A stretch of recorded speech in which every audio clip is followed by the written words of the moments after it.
yule mwanamke, gusa pindo la vazi la Yesu, kwa sababu Yesu yuko hapa. Bwana Yesu yuko hapa. Nasema Yesu yuko kwenye mkutano huu. Nasema Yesu anapita sasa. Na maandiko yanasema ya kuwa akasema nguvu zangu zimenitoka. Kuna mguso ambao sio wa kawaida. Kuna mtu amenitwika msiba. Kuna mtu amenitwika msiba.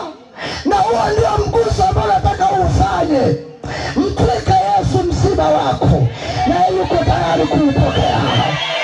Biblia yangu haifiki mahali Yesu akaishiwa nguvu. Yesu ni yeye yule jana na hata milele. Nasema Yesu ni yeye yule jana na hata milele. Kuna kitu kimoja wanakiita super glue.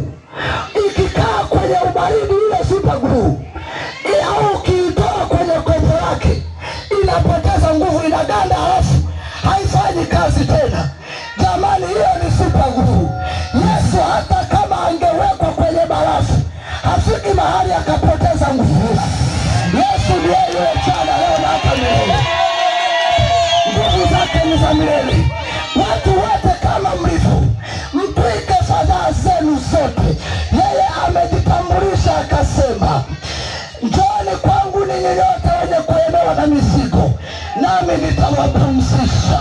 Nasema Yesu anatoa mwaliko, watu wa mizigo yote